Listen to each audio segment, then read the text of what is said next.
우리는 지난 2주간 사도행전 9장의 사울의 회심을 통해서 하나님께서 이루시는 그 구원의 역사의 영적인 원리를 함께 묵상했습니다. 사울의 회심은 우리에게 구원은 예수 그리스도를 통한 하나님의 주권적 은혜라는 것을 알려줍니다.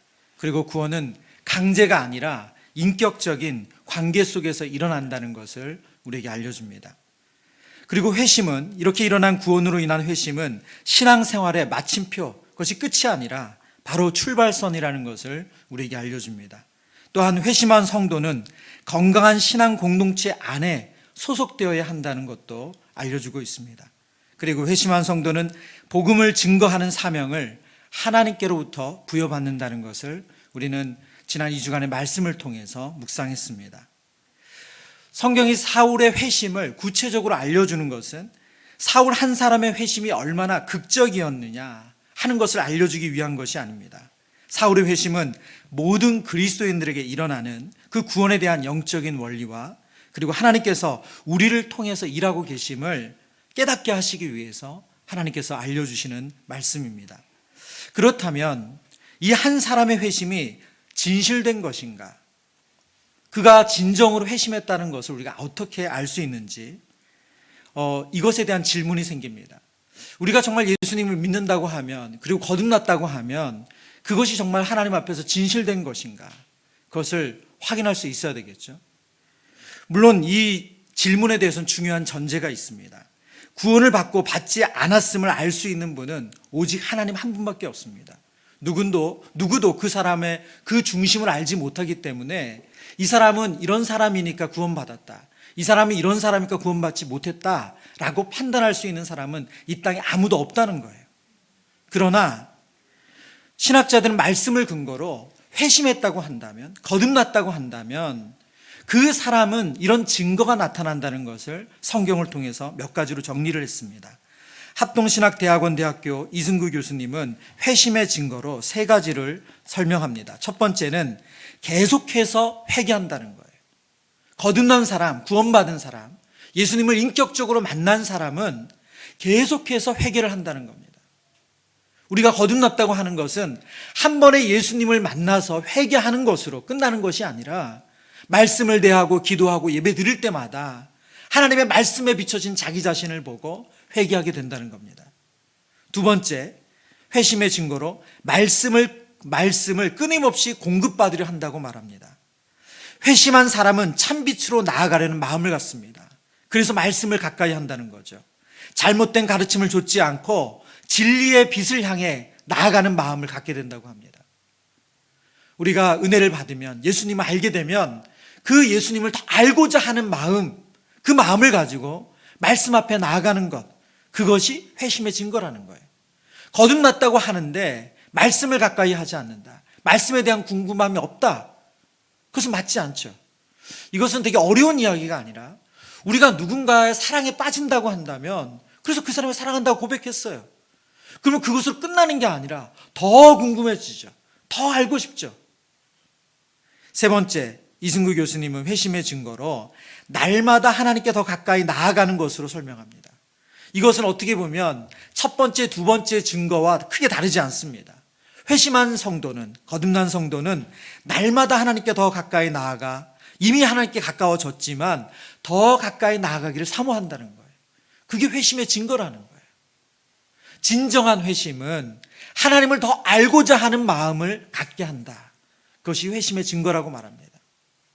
단순히 감정적인 동요가 아니라 지적인 그런 동의가 아니라 정말 예수님을 인격적으로 만났다고 한다면 이 세 가지의 증거가 그 삶 가운데 일어난다는 거죠.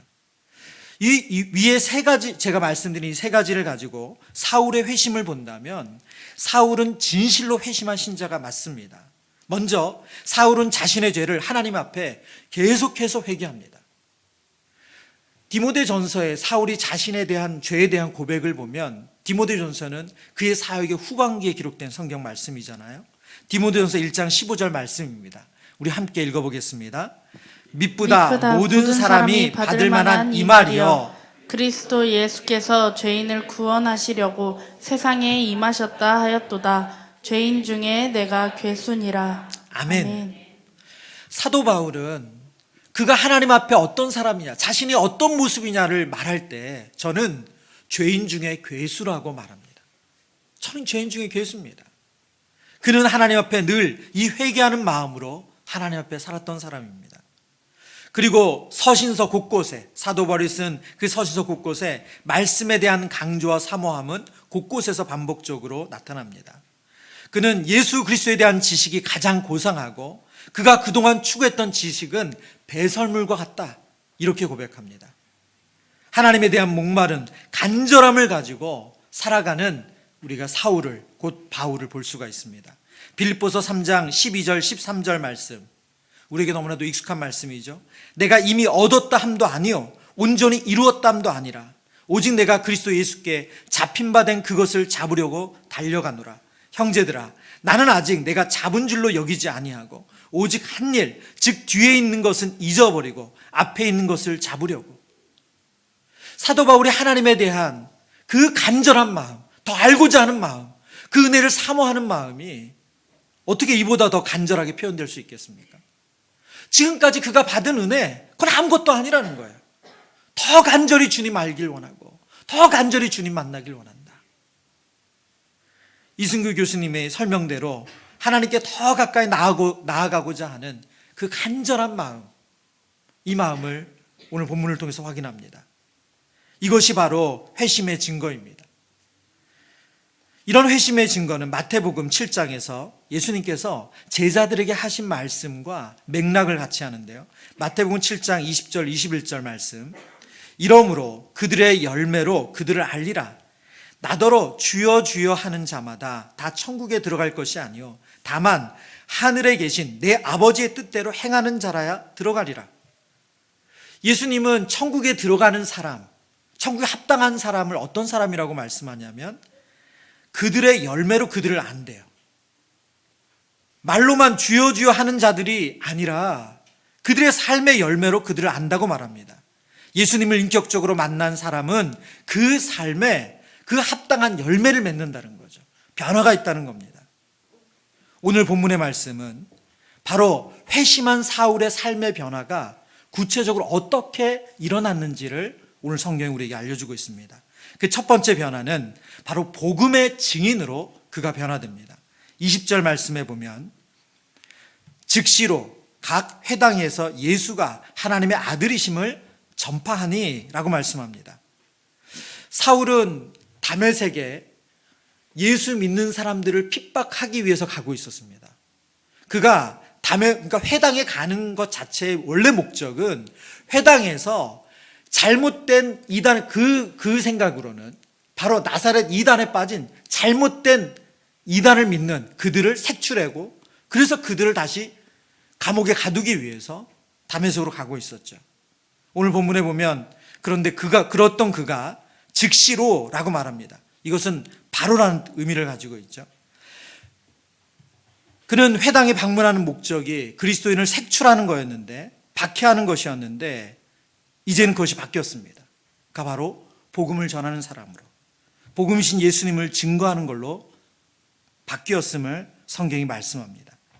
디모데전서 말씀에 보면 사울은 자기 자신을 나는 비방자였다 이렇게 말하거든요. 이 비방자라는 단어가 블라스페모스라는 단어예요. 블라스페모스, 좀 어려운 단어죠. 이 말은 어떤 뜻을 가지고 있냐면 신성하게 여겨지는 것에 대해서 불손한, 이런 말이에요. 신성하게 여겨지는 것을 불손한, 우리말로 말하면 신성모독이라는 거예요. 그러니까 자신이 비방자였대요. 무슨 말이냐면 나사렛 예수를 하나님의 아들이라고 믿는 사람들은 신성모독한 사람들, 그래서 그들을 비방했던 사람들이었다는 거예요.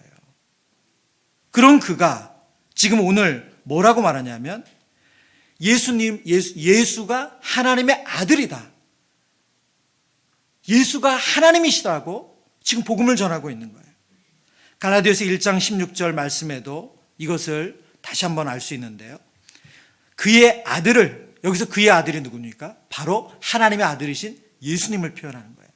그의 아들을 이방에 전하기 위하여 그를 내 속에 내시기를 기뻐하셨을 때 내가 곧 혈육과 의논하지 아니하고 오늘 갈라디아서 1장의 이 본문은 사도 바울이 사도행전 9장에서 예수님을 만났던 그 자신의 스토리를 갈라디아 성도들에게 간증하듯 설명하는 내용입니다. 그 설명을 하면서 뭐라고 말해요? 그의 아들을, 바로 예수님을 말하는 거죠. 예수가 하나님의 아들인 것을 이방에 전하기 위하여 그를 내 속에 나타내시기를 기뻐하셨을 때, 바로 다메섹으로 가는 중에 예수님이 나를 만나 주셨을 때에 그 이야기를 하는 것입니다. 그는 여기에서도 바로 자신이 예수님을 하나님의 아들로 전파했다고 말하고 있습니다.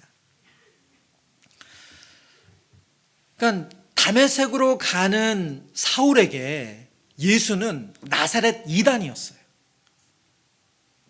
아니, 어떻게 인간을 향해서 하나님의 아들이라고 말하고 그가 죽었다 다시 살아났다고 말할 수 있는가? 말도 안 되는 거죠. 그건 신성 모독이었어요. 그렇기 때문에 그는 이건 신성 모독하는 일이야 그러면서 그들을 비방했던 거예요. 그랬던 그가 예수가 하나님의 아들이라는 것을 전파하는 사람으로, 완전히 다른 사람으로 변화된 거죠. 예수님을 인격적으로 만난 사울의 가장 큰 변화는 바로 예수가 하나님의 아들이심을 전파하는 사람으로 변화된 겁니다. 그런데 이것은 모든 그리스도인들에게 해당되는 일인 줄 믿습니다. 여러분, 우리는 우리 안에 있는 것을 이야기하게 되어 있어요. 여러분, 누구를 만나면 지금 여러분에게 가장 관심 있는 것을 이야기합니다. 오늘 이찬수 목사님과 몇몇 교육자들 좀 만나는 일이 있었거든요. 근데 만나서 물론 교회에 대한 이야기를 하는데 다이어트 얘기가 나왔어요. 살 빠진 얘기. 왜요? 살 빼고 계신 분이 거기 있었거든요. 우리가 다이어트에 관심 있으면 만나면 다이어트 얘기하는 거죠, 말하자면. 근데 나의 마음에 만약에 부동산에 관심 있으면 어때요? 만나면 다 집 얘기하고 그 집값 얘기해요. 사람의 마음이 무엇이 가득 차 있느냐, 그것이 표현되고 드러납니다. 여러분, 우리 안에 무엇으로 가득 차 있고 무엇을 이야기하고 있습니까? 지금 사울에게는, 회심한 사울, 변화된 사울에게는 그에게 가득 차 있는 것이 바로 예수가 하나님의 아들이신 거예요. 저와 여러분에게도 그런 은혜가 있기를 축원합니다. 18세기 부흥의 역사적인 인물이었던 조나단 에즈워즈라는 분이 있습니다. 이 목사님께서 비회심자들의 특징이 있다고 요약했어요. 그러니까 회심하지 않은 사람들의 특징. 아까 제가 회심한 증거를 얘기했다면 반대인 거죠. 이분이 4가지로 정리를 했는데요. 첫 번째, 비회심자들의 특징이 뭐냐? 그들은 가치 판단이 자기중심적이래요. 그리고 두 번째, 그들에게는 신령한 것들에 대한 참된 감각이 없을 뿐만 아니라 또한 신령한 것들을 좋아하지도 않는다. 신령한 것에 대한 감각도 없고 좋아하지도 않는데, 이게 비회심자예요.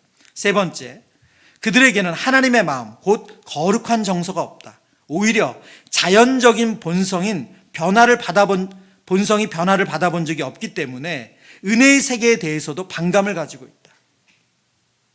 거룩함에 대한 이야기, 용서에 대한 이야기, 이런 거는 전혀 관심이 없다는 거예요.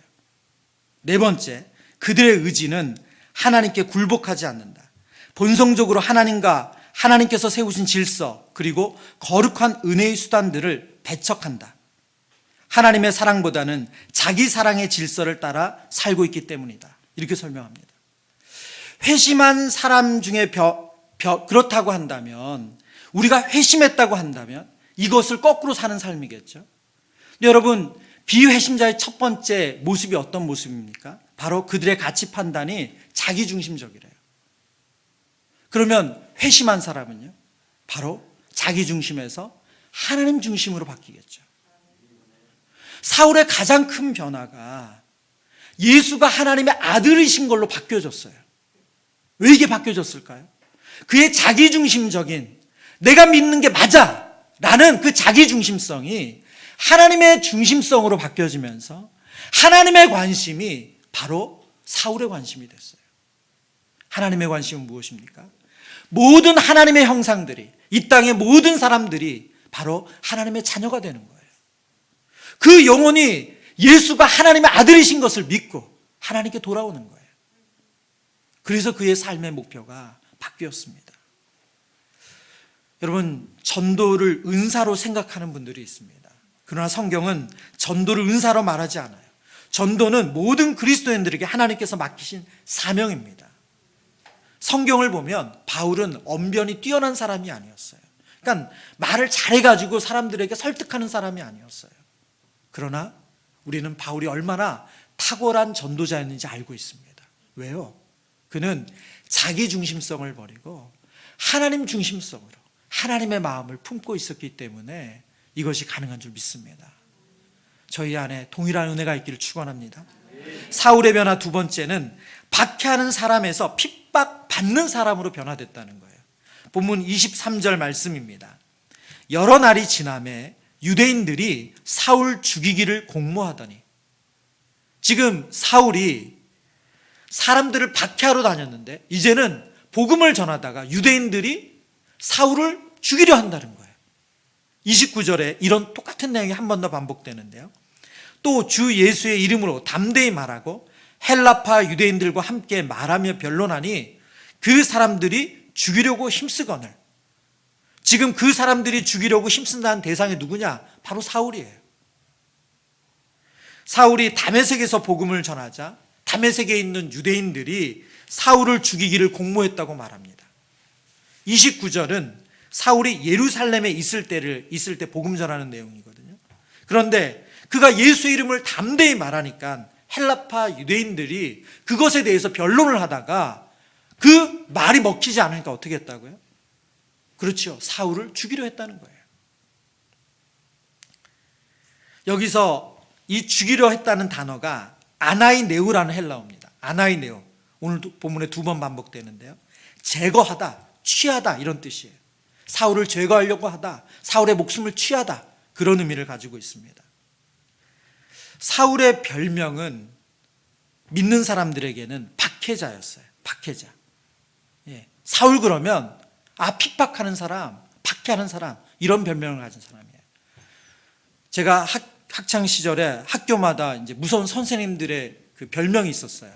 아마 우리 성도님들도 그런 별명을 가진 선생님들 만난 적이 있을 겁니다. 살모사, 독사, 네, 예, 이런 선생님들이 있었어요. 물론 그분들의 외모를 본따기도 했고, 그분들의 무슨 언행이나 이런 걸 보면 무서운 선생님 그러면 대부분 별명이 살모사, 독사 이런 거죠.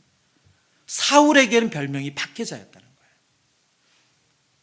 그러니까 사울 하면 사람들은 우리가 살모사, 독사를 생각하는 것처럼 그렇게 무서운 사람으로, 정말 상종할 수 없는 사람으로, 끔찍한 사람으로 생각했다는 거예요. 아나니아가 예수님께, 그 예수님이 현현하셔서 그 아나니아에게 말씀하실 때 사울의 이야기를 듣자마자 아나니아가 내하지 않고, 주님, 그러나 그에게는 이러이러한 이야기가 들립니다 라고 할 수밖에 없었던 것이 바로 사울이 그런 별명과 그런 사람이었기 때문에 그래요. 그런 박해자였던 사울이 이제 본문을 보니까 핍박받는 사람으로, 유대인들에게 죽임을 당하는 사람으로, 헬라파 유대인들에게 복음을 전했다는 이유로, 예수의 이름을 전했다는 이유로 공격을 받는 그 대상으로 바뀌었다는 거예요. 골로새서 1장 24절 말씀에 보면 사울은 자신의 이 변화를 그대로 받아들입니다. 골로새서 1장 24절의 말씀 함께 읽습니다. 나는 이제 너희를 위하여 받는 괴로움을 기뻐하고 그리스도의 남은 고난을 그의 몸된 교회를 위하여 내 육체에 채우노라. 아멘. 아멘. 나는 이제 너희를 위하여 받는 괴로움을 기뻐하고 그리스도의 남은 고난을 그의 몸된 교회를 위하여 내 육체에 채운대요. 지금 사울이 무슨 얘기하고 있습니까? 고난받는 거 괜찮다는 거예요. 복음을 전하기 위해서 고난받는 거 괜찮다. 여러분, 어떻게 고난받는 거, 어려움 당하는 것을 이렇게 괜찮게 여길 수가 있습니까? 이건 너무 인간적이지도 않고 자연스럽지 않잖아요. 그런데 제가 이 말씀을 묵상하면서 보니까요, 우리가 이 매일 고난당하는 거, 이 매일 괴로움을 우리도 하더라고요. 우리도 받고 있더라고요. 언제요? 이 자리에 대부분의 많은 성도님들이 부모세요. 우리가 자녀들을 위해서 하는 수고, 괴로움, 여러분 새벽같이 일어나서 아이 밥 해주는 거 얼마나 괴로운 일이에요. 근데 그거 몇십 년을 하시잖아요. 정말 몸이 부서져라 밖에서 자녀들을 위해서 일하는 거, 그 괴로움, 심지어 그걸로 인해서 병에 걸림에도 불구하고 그거 감당하고 우리가 그 괴로움 다 받고 기꺼이 하잖아요. 어떻게 이게 가능합니까? 자녀를 위한 사랑과 기쁨이 그 괴로움보다, 그 수고보다 크기 때문이죠. 그래서 그거 하는 거예요. 여러분, 오늘 본문에 바울이 인간적이지 않다고요? 바울이 자연스럽지 않다고요? 아니요. 바울은 되게 인간적이고 자연스러워요. 왠지 아세요? 바울에게는 그가 하는 괴로움보다 더 큰 기쁨, 더 큰 사랑이 있기 때문에 그래요. 예수님께 받은 그 사랑이 더 크고 그분께 받는 기쁨이 더 크기 때문에 그 괴로움을, 그 수고를 기꺼이 하는 거예요. 저와 여러분 안에도 이런 은혜가 있길 축원합니다. 사울에게 예수님은 그런 실제적인 기쁨과 감사 이유였어요. 우리에게도 동일한 은혜가 있기를 축원합니다. 오늘 이 말씀을 묵상하면서 박해받는 사람에서, 박해하는 사람에서 핍박받는 사람으로의 이 사울의 변화, 아주 극적인 변화죠. 아주 대조적인 변화죠. 저와 여러분 안에 오늘 밤 기도하면서 우리 안에도 이런, 정말 우리 안에 예수님이 있기 때문에 이런 아주 극적인, 이런 대조적인 너무나도 극명한 변화가 있기를 우리가 기도했으면 좋겠습니다. 혹 여러분 가운데 입술에 너무 무슨 말만 하면 불평인 분이 있다면 그것이 완전히 감사로 바뀌는 은혜가 있기를 축원합니다. 우리 안에 부정적인 생각, 뭘 얘기하면 안 되는 이야기만 했다면 그것이 긍정으로 바뀌어지는 이런 변화가 있기를 축원합니다. 인색한 내가 베푸는 나로, 그래서 누가 봐도 정말 바뀌었다 할 수 있는, 이것이 성경이 말씀하시는 예수님을 인격적으로 만난 사람들의 변화의 모습이잖아요. 박해자였던 사울에게는 핍박받는 자로 바뀐 것처럼 저와 여러분 안에 예수 그리스도가 주인 되시기 때문에 이런 은혜가 있기를 축원합니다. 사울의 변화 세 번째는 함께 할 수 있는 사람으로 변화되었다는 겁니다.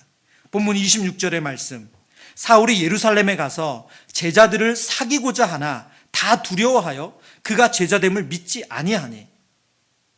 오늘 이 본문의 이 26절에 나오는 이 예루살렘에 가서, 이때는 지금 이 본문이 거의 같은 동일한 시간대에 쓰여진 것처럼 보이지만 성경을 연구한 학자들에 보면, 또 이것을 뒤에서 갈라디아서에서 제가 설명드리겠지만, 갈라디아서 말씀을 통해서 이것은 시간이 꽤 흐른 시간이에요. 한 3년 정도 시간이 흘렀다고 봅니다. 우리 갈라디아서 1장 17절 말씀 같이 보겠습니다. 또 나보다 먼저 사도된 자들을 만나려고 예루살렘으로 가지 아니하고 아라비아로 갔다가 다시 다메섹으로 돌아갔노라. 아멘.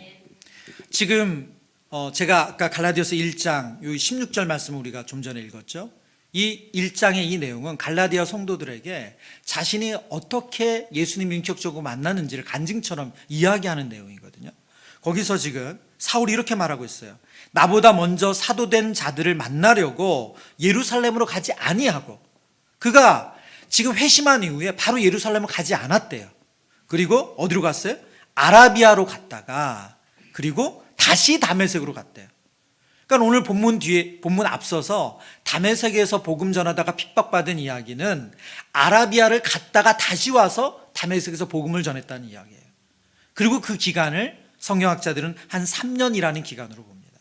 3년이 지난 다음이에요.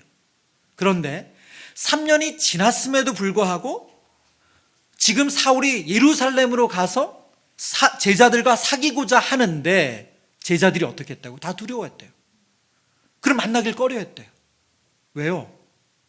사울의 회심에 대한 그 진정성, 그가 비방자고 박해자였던 그가 진짜로 예수 믿는 사람으로 바뀌었다는 것을 예루살렘에 있는 성도들, 예루살렘의 제자들은 아직도 의심하는 거예요.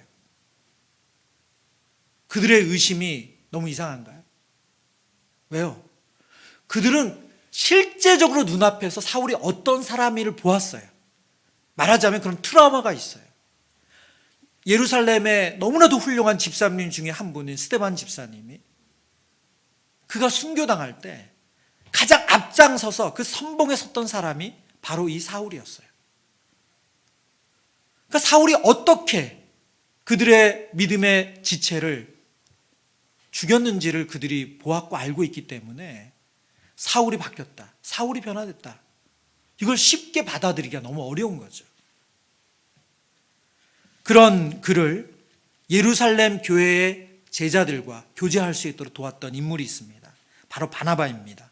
27절의 말씀, 바나바가 데리고 사도들에게 가서 그가 길에서 어떻게 주를 보았는지와 주께서 그에게 말씀하신 일과 다메섹에서 그가 어떻게 예수의 이름으로 담대히 말하였는지를 전하니라. 사울이 이 예루살렘 교회의 제자들과 교제하고 그리고 이렇게 그들과 출입할 수, 뒤에 보면 출입한다고 표현되고 있는데 교류할 수 있게 된 가장 결정적인 역할을 바나바라는 사람이 했다는 거예요. 성경을 보면 사도행전 4장에 바나바가 처음 등장하는데 바나바는 예루살렘 교회가 정말로 신뢰하는 사람이에요. 바나바는 원래 이름이 아니에요. 그의 별명이에요. 위로자, 격려자라는 별명입니다. 원래 본명은 요셉이에요. 그런데 그의 별명이 이름으로 불려질 정도로 그 사람의 성품과 인격이 위로자고 격려자였다는 거예요. 그런 바나바가 사도들에게 지금 그가 어떻게 예수님을 보았는지, 그리고 주께서, 예수님께서 그에게 어떤 말씀을 하셨는지, 어떤 사명을 주었는지, 그리고 그가 변화된 이후에 다메섹에서 어떻게 예수 이름을 담대히 전했는지, 이거 누가 해야 되는 얘기예요? 사울이 해야 되는 얘기죠. 자신이 해야 되는 얘기인데 사울의 이야기는 공신력이 없으니까 지금 바나바가 보증을 쓰는 거예요. 그리고 나서 28절입니다. 우리 함께 읽습니다. 사울이 제자들과 함께 있어 예루살렘에 출입하며. 아멘. 출입하다는 말은 교류하다, 드나들게 되었다는 말입니다. 여러분, 왜 성경이 이 내용을 말씀하시는가? 이 내용이 없으면 뒤에 사도행전 11장 이후에 나오는 사울이 안디옥 교회를 섬기고 그리고 사울이 선교 여행 1차, 2차, 3차 선교 여행을 떠나는 이야기는 가능하진 않아요. 사울 혼자서는 복음을 전하는 선교사로서 활동할 수가 없습니다. 이것은 교회가 도와야지만 할 수 있고, 예루살렘 나중에 보면 선교 여행 갔다 와서 예루살렘 공회에 가서 보고하잖아요. 교회 가서. 공동체가 없는 신앙생활은 있을 수가 없습니다. 사울의 회심 이후에 공동체가 없었다면 하나님께서 사울에게 주신 그 이방인을 위해 택한 나의 그릇이라는 그 사명은 감당할 수가 없었던 거죠. 바울의 서신서를 보면 그 말미는 대부분이 동역자들에 대한 인사, 축복입니다. 누구에게 무난한다. 그는 홀로 복음을 전한 것이 아닙니다. 그를 위해 기도하고 후원하고 물심양면으로 도와주었던 수많은 동역자들이 있기 때문에 가능한 거예요. 성경을 인물 중심으로 읽다 보면 우리는 그 인물을 본받고 싶고 또 이렇게 해야 되겠다는 도전도 생기지만 반대로 낙심도 돼요. 난 이렇게 할 수 없어. 나는 뭐 사울처럼 바울처럼, 난 다윗처럼, 난 요셉처럼 불가능해. 나와는 달라. 근데 여러분, 이 일이 우리 안에서 가능한 것은 두 가지 이유 때문입니다. 하나님께서 우리와 함께 하시고 믿음의 동역자들이 함께 하기 때문인 줄 믿습니다.